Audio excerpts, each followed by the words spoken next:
নমস্কার বন্ধুরা, কেমন আছো সবাই? আশা করি সবাই ভালো আছো, আমিও ভালো আছি। আজকে হলো রবিবার আর এখন বাজে সকাল 7টা। আমি চলে এসেছি আমার এই জানলার পোর্শনটাতে, যেখানটাতে গাছগুলো আমার রাখা আছে সেই জায়গাটাতেই চলে এসেছি। তো সকালবেলায় এমনিতে আমি প্রত্যেক দিন এই গাছের কাছটাতেই আসি, তবে কালকে এত ঝড় হয়েছে, তো বৃষ্টির আগে ঝড় হয়েছে যার কারণে ধুলোয় ভরে গেছে চারিদিক। তো এই গাছগুলোকেও একটু পরিষ্কার করতে হবে, তাই চলে এসেছি জানলার কাছে। এমনিতেও প্রতিদিনই আসি গাছগুলোকে দেখতে, তবে আজকে একটু পরিষ্কার করতে হবে, সময়টা বেশি দিতে হবে। আর মানি প্ল্যান্টের গ্রোথটা কেমন হয়েছে বলো, জলে বসানো আছে। আর এই গাছটা কী নাম আমি জানি না, শীতকালে কিনে নিয়ে এসেছিলাম, 20 টাকা দিয়ে কিনে নিয়ে এসেছিলাম। গাছটা আরও ছোট ছিল তখন, এখন একটু বড় হয়েছে। আর একটু অ্যালোভেরার বাচ্চা একটা ওখান থেকে নিয়ে লাগিয়েছিলাম। এই গাছটা দেখে ভালো করে বুঝতে পারছো যে কত ধুলো পড়ে আছে। প্রচুর ঝড় হয়েছে কালকে, আর ধুলোয় পুরো ভর্তি হয়ে গেছে চারিদিক। তো তাই এগুলোকে একটু দেখছি যে জল কাপড় দিয়ে মুছে নিতে হবে বড় বড় পাতাগুলো, আর ছোটোগুলোকে একটু স্নান করিয়ে দিলেই রোগড়ে ঠিক হয়ে যাবে। এইভাবেই পরিষ্কার করি। জানলা টানলা একেবারে ধুলোয় ভর্তি, দেখেছো?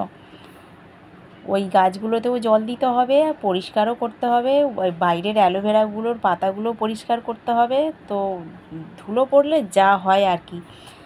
আর এগুলো মাঝে মাঝেও এমনি পরিষ্কার করে দিই, অনেক দিন ছাড়া ছাড়া না পরিষ্কার করলে নয়, বাজে দেখতেও লাগে, একেবারে ধুলোয় ভর্তি হয়ে যায়।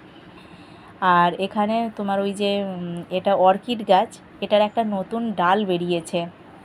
এই যে ডালটা বেরিয়েছে একেবারে কতখানটি লম্বা হয়ে গেছে। পুরানো যে ডাল দুটো ছিল সেগুলোর মতোই একেবারে লম্বা হয়ে চলে গেছে। আর এই গাছটা কিন্তু একেবারে শুধু কাঠ কয়লার মধ্যে বসানো, জানো তো? ইট কুঁচো আর কাঠ কয়লা, তার মধ্যেই কিন্তু রোজ জল পেয়ে পেয়ে এখানে একটা ফার্ন গাছও বেরিয়ে গেছে। একটা নয়, বেশ অনেকগুলোই বেরিয়েছে। তো এইগুলো এখন আমাকে পরিষ্কার করতে হবে, বেশ কিছুটা টাইম এদের পেছনে যাবে। তাই ভাবছি আমি কোনটা দিয়ে প্রথম শুরু করব। মানি প্ল্যান্টগুলো তো আমি জলে ধুয়ে আবার নতুন করে জল দিয়ে দিই সপ্তাহে একদিন করে, আর এগুলোকে একদিন করে সপ্তাহে হয়ে ওঠে না, মাসে একবার হয় পরিষ্কার। তো ওদিকের কাজ মিটিয়ে এখানে বাদবাকি সব ধুলো টুলো চারিদিকে পড়েছিল সেগুলো পরিষ্কার করলাম। আর এখানে দুটো ঘড়ি কবে থেকে পড়ে আছে, একটার ব্যাটারি শেষ হয়েছে, আর একটা এই ঘড়িটা মেয়েটার হাত থেকে পড়েছিল হাতে, তো পড়ে গিয়ে কাঁচটা উপরের ভেঙে গেছে। আর ব্যাটারি আছে, চেনটাও হয়ে গেছে, তো চেনটা লাগাতে হবে ঠিক করে, আর উপরের কাঁচটা পাল্টাতে হবে। আর এটার ব্যাটারি শেষ হয়ে গেছে অনেক দিন আগে, পড়েছিল, তো বের করে রেখেছি, সামনে সময় হলে যাব, সামনেই দোকান আছে। দুটো ঘড়িই কিন্তু মানে গিফট পেয়েছিল আমার মেয়েরই দুটো ঘড়ি গিফট পেয়েছিল, তো আমি এইটা পরি, মেয়ে পরে না। যাই হোক, এগুলো একটু দেখিয়ে দিলাম তোমাদের। তারপরে আবার চলে এসেছি টিফিন বানাতে।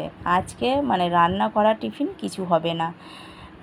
এই বেল আছে, বেলটারই ঘোল করব, আর শাক আছে অনেকটা পরিমাণ, সেই শাকটা রান্না করব, সেটা টিফিনে হয়ে যাবে। তো ভাত দিয়ে তো অত শাক খায় না, তো মোটামুটি এই এদিক ওদিক মিলিয়ে হয়ে যাবে টিফিন। আর এই ঝোলটা করবার জন্য একটা বড় গামলা নিয়ে নিয়েছি, পুরীর গামলা। তো চলো, এক হাতে তো হবে না, আগে এটাকে করে নিই। পুরো বেলটা নয়, খুব সুন্দর ছিল জানো তো, বড় বেল। আর ওই ছিবড়েগুলো বের করে করে সব ফেলে দিয়েছি, অনেকটা হয়েছে, পুরো গামলা ভর্তি করে হয়েছে। আজকের বেলটা এত মিষ্টি, কিছু চিনি টিনি কিছু দিতে লাগেনি, শুধুমাত্র জল দিয়ে গুলেছি। থিকনেসটা তোমাদের দেখাচ্ছি, দেখো, বেশ ঘন ঘন হয়েছে। পাতলা হলে বেশি ভালো লাগে না খেতে, ঘন ঘন হয়েছে। এতে কিছুই দিইনি, শুধুমাত্র জল দিয়ে গুলেছি। তো এটা এক মগ রেখে দিই, এটা তোমাদের দাদাভাইয়ের জন্য রাখছি, এক মগ একদম ভর্তি করে রাখবো। আর আমরাও কিন্তু এটাই খাবো টিফিনে। আর তো শাক টাক হবে, সেগুলো খাবো, হয়ে যাবে। এটা তোমাদের দাদাভাইয়ের জন্য রাখলাম। একটুখানি শুধু ওপর থেকে বিট লবণ ছড়িয়ে দেব। এই দেখো, অল্প করে একটুখানি বিট লবণ দিয়েছি। তো এটা থাক, এরপরে আমাদেরগুলো আমরা পরে খেয়ে নেব। আর এদিকে তারপরে সেই কালকে আম রেখেছিলাম, আমটা এত টক ছিল, খাওয়া গেল না। তো কি করব, এত দামের আম এখন তো আর ফেলে দিতে পারবো না টক বলে। সেজন্য ওই আমটাকে চেঁচে চেঁচে নিয়ে নিচ্ছি শাঁসটা, মিক্সির মধ্যে। তো এটাকে দিয়ে সব একসাথে দিয়ে চিনি দেব আর একটুখানি সামান্য নুন দেব, দিয়ে মিক্সিতে ঘুরিয়ে নেব। বেশ ভালোই লাগবে খেতে, একটু মিষ্টি হয়ে যাবে, টক ভাবটা কেটে যাবে। আর আমটা না ভীষণ সুন্দর গন্ধ, জানো তো, ফেলতেও মায়া লাগে। আর এত দামের জিনিস ফেলাটা ঠিকও নয়। তো আম জিনিসটা আমরা ফেলি না যদিও, সে যেমনই হোক চিনি টিনি দিয়ে এটা ওটা করে আমরা খেয়ে নিই, পুড়িয়ে সেদ্ধ করে খেয়ে নিই।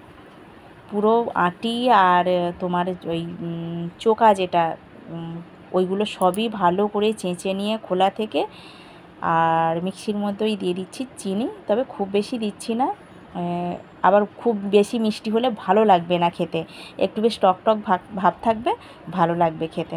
আর দিয়ে দিচ্ছি স্বাদটাকে ব্যালেন্স করার জন্য সামান্য একটুখানি নুন। নুন না দিলেও চলতো, কিন্তু নুনটা না দিলে নয়, স্বাদটা না যেন ঠিকঠাক আসে না। চলো একবার ঘুরিয়ে নিই। পাকা আম তো বেশি সময় লাগলো না, তো একটুখানি ঘুরিয়ে নিতেই দেখো কেমন হয়েছে, একটু দেখিয়ে দিচ্ছি তোমাদেরকে। বেশ একটা থকথকে ভাব হয়েছে। এবারে গ্লাসে জল নেব আর ওটা দিয়ে ঘ্যাট ঘ্যাট ঘ্যাট ঘ্যাট ঘ্যাট ঘ্যাট করে গুলিয়ে দেব, তাহলেই হয়ে যাবে একেবারে মাজার মতো খেতে। নিয়ে নিয়েছি এখানে দুখানা কাঁচের গ্লাস, এবারে জল দিয়ে গুলে দেখি কেমন হয়।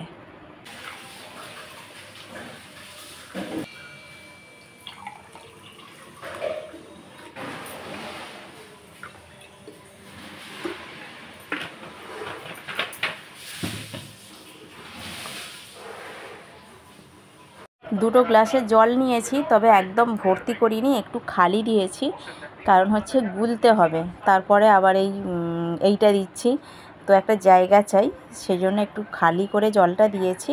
আর কেন ভাসছে জানি না, এটা ফেনানো টাইপের হয়ে গেছে বলে নাকি জানি না, ভাসছে দেখো জলে। সেই বড়ি দিলে যেমন আমরা বড়ি ডাল বাটাটা ফেনিয়ে ফেনিয়ে জলে দিয়ে দেখি না যে ভেসে উপরে উঠছে কি না, ঠিক সেই রকম জলের ওপরে উঠে ভেসে আছে। কি অপূর্ব দেখতে লাগছে না?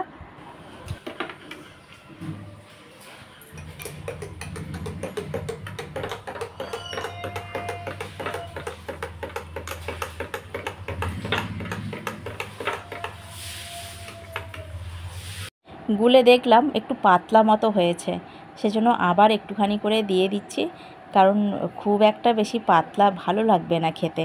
আর গন্ধটা বেশ মাজা মাজা লাগছে, জানো তো, আমটার কিন্তু দারুণ সুন্দর গন্ধ ছিল, সেজন্যই তো এই জিনিসটা করছি, বেশ মাজা মাজা খেতে লাগবে। একটু ফ্রিজে রাখলে ভালো হতো, ঠান্ডা ঠান্ডা খেতে ভালো লাগতো, তবে কি বলো তো, ঠান্ডা খেলে নয় গলা ব্যথা হয় প্রচুর, আর তোমার কানেও ব্যথা হয়, যার জন্য আমরা ঠান্ডাটা খাই না। আমার মেয়ে একা ঠান্ডা খায়, ঠান্ডা জল, আমরা কেউ খাই না। 2 গ্লাস মাজা রেডি করে নিলাম এদিকে। দুপুরে রান্নাবান্নাও শেষ হয়ে গেছে, দেখিয়ে দিচ্ছি তোমাদেরকে একটু। এখানে হয়েছে কাটোয়া ডাঁটা চচ্চড়ি, অনেক হয়েছিল। সকালে আমরা টিফিন করেছি ডাঁটা চচ্চড়ি, মুড়ি দিয়ে খেয়েছি, তোমাদের দাদাভাই শুধুই খেয়েছে। আর এখানে মুগের ডাল হয়েছে, চাটনি হয়েছে টমেটোর, আর এখানে মাছের ঝাল হয়েছে, দেশি মাছের। আর এটাতে করেছি আলু সিদ্ধ করে লঙ্কা ভাজা দিয়ে মেখেছি। তো এটাই আজকে আমাদের দুপুরের মেনু, সেরকম আহামরি কিছু নেই, এইটাই রান্না হয়েছে আজকে। বিকেল 5:30 মতো বাজে, ছাদে চলে এসেছি, আকাশটা বেশ মেঘলা মেঘলা করেছে, তাই চা নিয়ে ছাদে চলে এসেছি। ওয়েদারটা কিন্তু ভীষণ ভালো লাগছে, মনে হচ্ছে যেন এই একটু পরেই ঝড় বৃষ্টি আরম্ভ হবে। তাই তো নিচে না থাকতে পেরে একেবারে চা নিয়ে সোজা উপরে চলে এসেছি ছাদে। চা খেতে খেতে এই মেঘলা আকাশ একটুখানি এনজয় করা যাবে।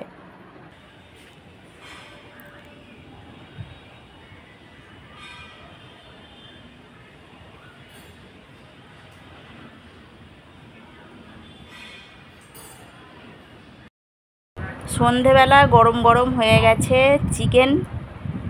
চিকেন কিমা দিয়ে ঘুগনি, মটর কড়াই দিয়ে ঘুগনি হয়েছে, তার উপরে পেঁয়াজ কুচিয়ে দিয়েছি আর দিচ্ছি লেবুর রস, আর ঘুগনির মধ্যেই কিন্তু ভাজা মশলা গুঁড়ো করে দিয়ে দিয়েছি। এবার এটাকে এইভাবে ঘেঁটে দিতে হবে। এই দেখো, দুর্দান্ত খেতে লাগবে। চিকেনের কিমাগুলো মুখে পড়বে একটা একটা করে। গন্ধটা যা সুন্দর উঠেছে না, ব্যাপক। এই যে এখানে হয়ে গেছে গরম গরম ঘুগনি চিকেন কিমা দিয়ে। মশলা দিয়ে দিয়েছি, বাটিটা একটু তোলা হয়ে গেছে, তুলে পেঁয়াজ কুচো দিয়ে লেবুর রস দিয়ে টেস্ট করা হয়ে গেছে। আর এটা আছে, এখানে লুচি ভাজা হবে বলে তেল রাখা আছে কড়াইতে।